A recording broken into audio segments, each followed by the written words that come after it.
It began on one of those evenings when the house felt unusually still. A silence that seemed to hum just beneath the patter of rain. I was tidying our bedroom, folding laundry, pretending not to notice how hollow it had felt lately. When a drawer jammed halfway, I tugged harder, and something slipped out, landing softly on the rug. A cream-colored envelope, elegant, sealed with a tiny gold sticker. My first thought, maybe Eric had left me a note. But when I picked it up, something inside me paused. The paper felt heavier than it should, as if it carried a secret. I opened it slowly, heart already warning me to stop. Inside was a floral card, expensive, intimate. I read the words once, then again, my stomach tightening with each line. Happy anniversary, my love. 2 years of laughter, secrets, and every reason to keep choosing you. Signed. I froze. The date inside was from 2 months ago. 2 months ago, Eric had been in Chicago for that conference. I could still hear his voice from those nights. Good night, sweetheart. Soft, rehearsed. My pulse began to quicken, not from heartbreak yet, but from confusion. Whose anniversary was this? And how had it ended up in our drawer, in my hands, on a night that suddenly didn't feel quiet anymore? I hadn't heard him come in at first. The rain masked the door, the shuffle of shoes, the loosened tie. When Eric's voice finally reached me, soft, casual, familiar, it startled me so sharply I nearly dropped the card. Hey, you still up? He asked, smiling that effortless smile that used to make my heart melt. I slipped the card behind my back like a guilty child hiding evidence. Yeah, I said, forcing normalcy. Just cleaning. He studied me for a moment, brow furrowed. You okay? You look pale. I forced a small laugh, keeping my body still so the card wouldn't crinkle. I'm fine. Just tired. The lie rolled off my tongue so easily it scared me. He leaned in, kissed my forehead, warm and unaware, then went into the bathroom. I stood frozen, listening as the water began to run. When the shower hissed to life, I pulled the card out again, the words blurring as my eyes filled with something sharp and stinging. 2 months ago, Chicago conference. My mind replayed every detail of that week. The late calls, the silence between texts, the way he'd sounded distant. The pieces clicked together, and I hated how perfectly they fit. I whispered to myself, barely breathing. 2 years of laughter and secrets. I guess one of those wasn't mine. I sat on the edge of the bed, still holding the card as if it might burn a hole through my hand. The rain outside had grown steadier, echoing the rhythm of my heartbeat. It wasn't just the words that hurt. It was how ordinary they looked. No drama, no smudged ink, no guilt in the handwriting, just quiet confidence, like someone certain of her place in his life. Something inside me shifted, though I couldn't name it yet. Part of me wanted to storm into the bathroom and shove the card in his face. But another part, colder and calmer, urged patience. I watched his clothes draped carelessly over the chair, his watch on the nightstand, his wedding ring catching the soft lamplight. That small golden circle suddenly looked less like a promise and more like a lock. I took a deep breath and slipped the card back into the drawer, not to forget it, but to remember where I found the truth. When Eric emerged, steam trailing him like a veil, I smiled faintly and turned off the lamp. Good night, I murmured. He kissed my cheek, oblivious to the storm rising beside him. Lying there, eyes open in the dark, I realized something had cracked between us. He hadn't heard it yet, but I had. And by morning, he would. The next morning, I woke before the alarm. The air felt heavy, almost staged, like the calm before a scene you know is about to break. I moved quietly through the kitchen, setting the table exactly as he liked. Coffee brewing, eggs soft, orange juice chilled. Every sound seemed sharper than usual. The spoon against the cup, the butter knife scraping the toast. I wasn't doing this out of love. It was meticulous preparation, a performance I had already rehearsed in my mind. When Eric walked in, half awake and smiling, it almost threw me off. Smells good, he said, stretching without a clue. I smiled back, polite but hollow. Thought I'd treat you, I replied. Kind of an anniversary, right? He frowned, a small laugh escaping him. Anniversary of what? That was my cue. I could feel my pulse steady behind my eyes. That's what I'd like to know, I said, sliding the napkin aside to reveal the card beneath it. For a moment, the world seemed to stop. His eyes froze on the handwriting, then flicked up to mine, wide and calculating. Rachel, he stammered. I can explain? But I leaned back, voice calm. Almost kind. Please do, I said softly, because I'm dying to know who C is. He stared like a man caught in a spotlight. It's nothing serious, he said quickly, forcing a shaky laugh. Just a client. She sent that as a joke. A joke? The word landed like acid. I tilted my head, feigning curiosity. A joke with the word love in it. And a date 2 months ago. You must have very affectionate clients, Eric.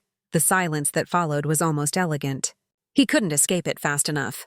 He paced, rubbing the back of his neck. I made a mistake. Okay, it ended. There it was, the confession. Wrapped in cowardice. So it was real, I said, my tone flat but controlled, as his face twisted with guilt. But he was still searching for an escape. It didn't mean anything, he insisted. The word sounded tired, rehearsed, the kind men use when they've practiced regret but never redemption. I studied him for a long moment. Really looked. This was the man I'd shared years of dinners, laughter, silence with. And suddenly, heartbreak had shifted into distance. Then it won't mean anything, I said quietly, rising to my feet. When I added, when I end this marriage. He froze, color draining from his face. I could feel the power subtly finally shift.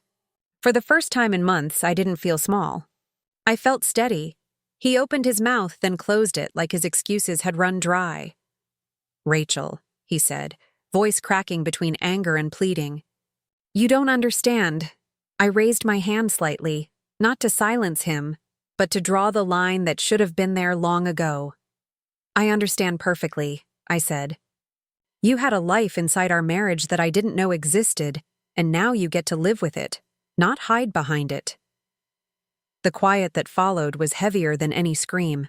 He sank into a chair slowly, his hands trembling just enough to betray the calm he tried to project. I'll fix this, he muttered, staring at the card as if it could disappear. I leaned forward, elbows resting on the table, voice soft but sharp. You can't fix what you kept breaking, I said. You just ran out of places to hide the pieces. He didn't respond. He just looked small, something I never imagined he could be. I gathered the dishes calmly, as if the conversation had never happened. My movements were deliberate, almost ritualistic. As I rinsed the coffee cups, I caught his reflection in the window, lost, defeated, a stranger I once loved. Right then, I decided this wouldn't end with anger. It would end with precision. Tomorrow, I would uncover exactly how deep his lies ran. The next day, I dressed like any other morning, pressed blouse, calm face, hair neatly pinned. But inside, I hummed with quiet purpose. I told Eric I'd bring him lunch at the office, smiling in a way that almost fooled even me. He looked relieved, likely thinking breakfast had smoothed things over. Poor man. He never realized that forgiveness in my hands always came with conditions. Driving downtown, I rehearsed my tone, the light, airy kind that masks sharp questions behind polite laughter. The rain had stopped, but clouds hung low and heavy, like they knew something I didn't yet. When I arrived at his office, the receptionist greeted me warmly. Mrs. Walker, how nice to see you, she said. I set the lunch bag on the counter and tilted my head.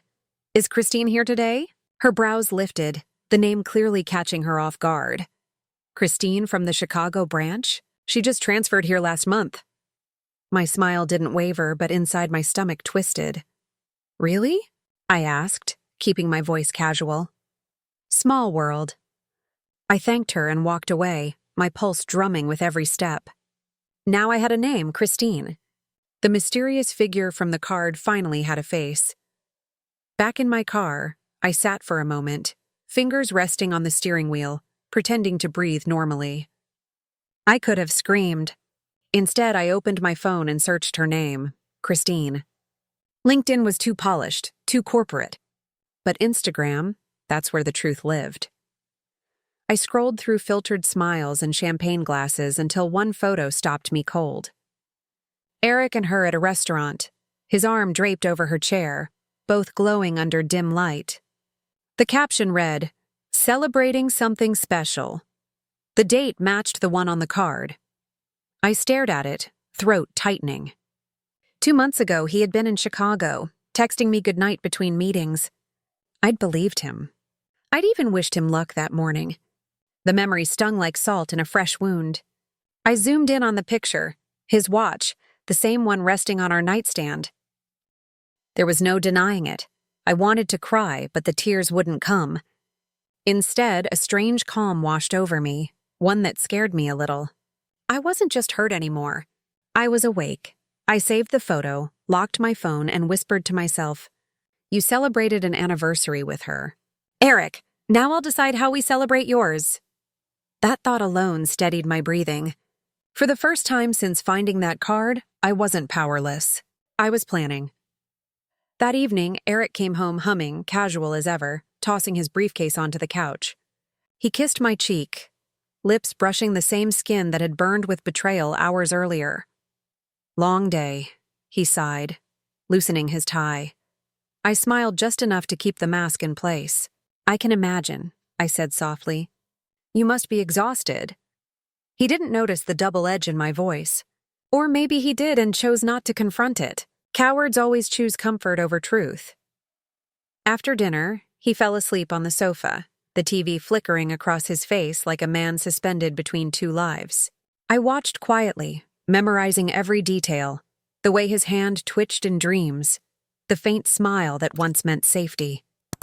I wondered if she had seen that same smile, if she had believed it meant love. Perhaps it did for a while. But love isn't supposed to carry asterisks or anniversaries with other names attached. Later that night, I sat by the window with my laptop, the glow illuminating my face as I typed her name again. I didn't stop at the photo this time. I dug deeper. Company events, expense records, flight confirmations. Everything he thought was hidden lived quietly in plain sight. By the time the clock struck midnight, I had everything I needed. I closed the laptop, leaned back, and whispered, "Game on." I spent the next few days moving through life like an actress rehearsing her final scene. Every smile, every word, every quiet nod was deliberate. Eric had no idea. He thought the storm had passed, that my silence meant forgiveness. He still kissed me goodbye each morning, still called me Han, still sent texts about dinner plans, as if the ground hadn't shifted beneath us. But I wasn't living in his story anymore. I was writing my own ending. When his birthday week arrived, the idea came to me like a whisper, a celebration. The irony made me smile. He loved anniversaries, didn't he? Loved moments marked with candles and cards. So I decided to give him one, something unforgettable. I made reservations, canceled them, then changed plans again. In the end, it had to be at home. Intimate, controlled, my stage, my rules. The night of the dinner, I set the table with care. His favorite wine breathing, candles flickering just low enough to flatter his lies. I even wore the dress he once said made me look timeless. Fitting, really, since time had been the weapon he used against me. The stolen nights, the secret anniversaries. As I stepped back to admire the scene, a strange thrill ran through me. I wasn't nervous. I was ready for the curtain to rise. When Eric walked through the door, his eyes softened the way they used to when surprises were still innocent. "Wow," he said, taking in the candles, the music, the smell of roasted herbs in the air. "You didn't have to do all this." I smiled, the kind that hides 1,000 thoughts behind it. "You're right," I said lightly, pouring his wine. "But I wanted to. After all, you love anniversaries." His laugh came quick, too relieved. For a moment, I almost pitied him. Almost. We ate like strangers, pretending to remember who we were. He spoke of work, deadlines, How stressful everything had been? I nodded, offering sympathy in all the right places. Every bite I took was measured. Every word rehearsed. He had no idea that beneath the table, near his plate, rested the small gift box I'd wrapped myself that afternoon. I waited for the perfect pause between courses, the moment when his guard had finally dropped. "I got you something," I said softly. Sliding the box toward him, he grinned, flattered. "You didn't have to." "I know," I said, "but you'll want to open it." He tore through the paper with the enthusiasm of a man still convinced the world revolved around him. When the lid came off, his face fell. Inside was the printed copy of the anniversary card, the Instagram photo, and a neatly folded letter addressed to the HR department. The color drained from his face so fast it was almost mesmerizing. He stared at the papers as if they might rearrange themselves into a different story. "Rachel, please," he said, voice trembling. "It's not what it looks like." I tilted my head slightly, my tone almost gentle. "You celebrated with her 2 months ago. Eric, tonight you celebrate with me one last time." His breath caught, eyes darting between me and the damning evidence spread before him. "You wouldn't ruin my job," he said, panic creeping into his voice. I leaned back, watching him with a calm I hadn't realized I possessed. "No, Eric," I said evenly. "You did that yourself. I just kept the receipts." He ran his hands through his hair, muttering half-sentences, trying to piece together a life already crumbling in front of him. The man who once lectured me about honesty now looked like a child afraid of getting caught. I stood, collecting the plates as if we'd simply finished dessert. "You know," I said softly, setting them in the sink. "You always told me truth comes out eventually." "I guess you were right," he didn't respond. He just sat there, staring at the candlelight flickering over the ruins of his future. I turned off the music, blew out the candles, and spoke the only words that felt honest. "Happy birthday." The next morning, sunlight spilled through the curtains, warm, almost mocking. Eric had left early, probably trying to salvage whatever remained of his reputation before I mailed the letter. I took my time making coffee, stirring slowly, feeling the weight of finality in every motion. It wasn't bitterness that filled me anymore. It was precision, purpose, the kind of clarity that comes when you stop asking why and start deciding how. I drove to the post office like it was any other errand.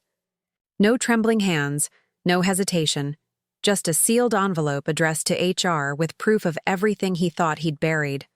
Company expenses, travel receipts, screenshots, photos.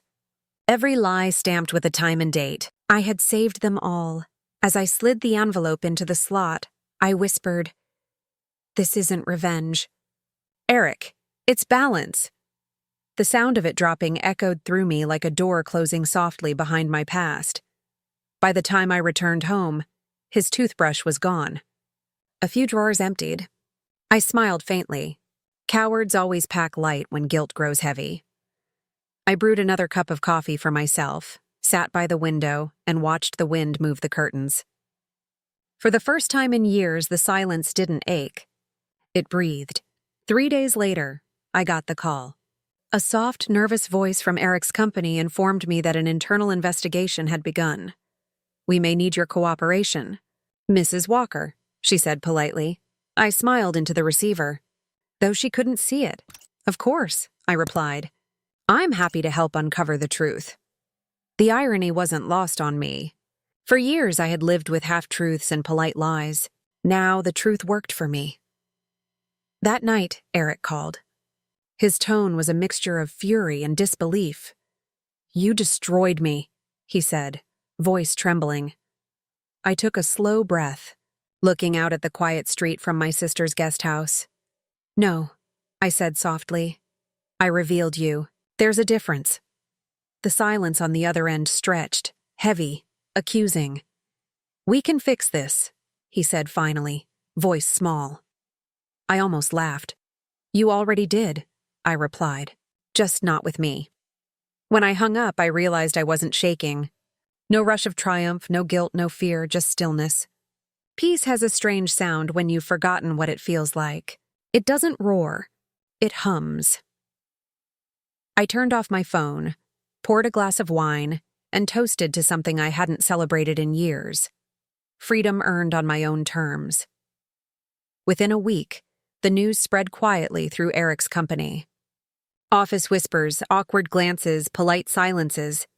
His title disappeared from the firm's website, replaced by another name. Justice didn't arrive with grand scenes or public humiliation. It came in paperwork, signatures, and an empty parking space where his car had been. I didn't need to watch him fall. Knowing it happened was enough. Some endings don't need applause. They just need closure. I packed the last of my things from our house, the one that had turned from home to evidence room. Every object felt lighter now. Every photo, every piece of furniture. The memories weren't painful anymore. They were lessons dressed as decor.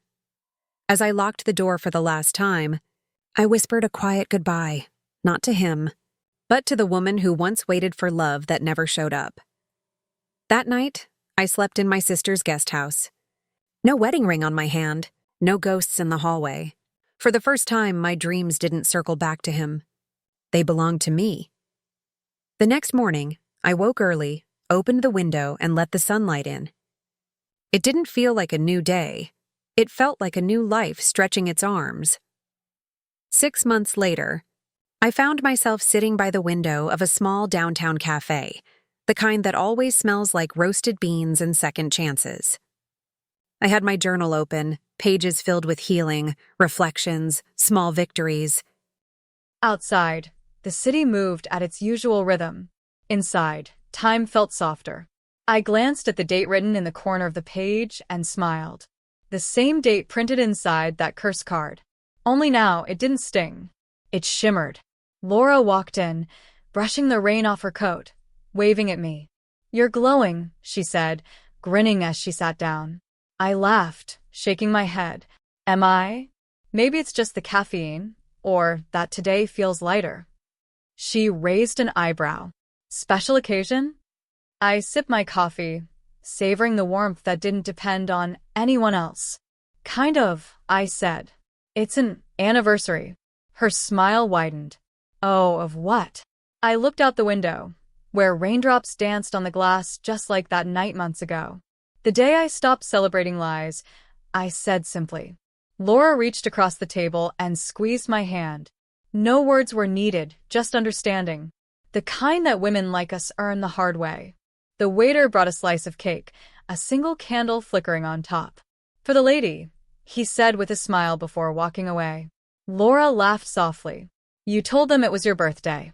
"Not exactly," I said, lighting the candle myself. The flame reflected in the window, small but steady, and I realized how much that simple light mirrored me. Burned out once, but not gone. "This one's for me," I whispered. "For making it through." I closed my eyes for a moment before blowing out the candle, not wishing for love or luck, but for continued peace. Around us, the cafe buzzed with chatter and laughter, people lost in their own stories. For the first time in a long while, I didn't envy any of them. My story wasn't perfect, but it was mine. Every scar, every revelation, every choice, I own them all now. Laura raised her cup toward me. "To new beginnings," she said warmly. I met her toast with a quiet grin. "To honest anniversaries," I answered. When I took that first bite of cake, sweet and deliberate, it didn't taste like revenge anymore. It tasted like freedom, like the calm after a storm you thought would never end. After Laura left, I stayed a while longer, watching the world outside move in its quiet rhythm. Cars passed, umbrellas opened, life went on, beautifully indifferent. I opened my journal once more and wrote a single line across a fresh page. Asterisk, he celebrated love with a lie. I celebrated freedom with the truth. Asterisk. Reading it back, it didn't sound bitter. It sounded final, whole, like the punctuation I'd been waiting to use for years. I gathered my things and stepped out into the drizzle. The air smelled of wet pavement and renewal, the kind of scent that reminds you even storms can clean what they destroy. Each raindrop felt softer now, like forgiveness in disguise. I wasn't angry anymore. I wasn't broken. I was rewritten, one honest word at a time. As I walked away from the cafe, I realized something small but powerful. I didn't need someone to promise forever. I just needed myself to mean today. And for the first time in a long time, that was more than enough. And that wraps up today's story. Now we want to hear from you. Where are you watching from? Drop your city or country in the comments, and let's see how far these stories reach. If this story moved you or gave you chills, give it a like, share, and subscribe for more powerful stories. One last thing, rate the story from 1 to 10 in the comments. Your feedback helps us bring you even better ones next time. Thanks for watching. We appreciate you being part of this storytelling journey.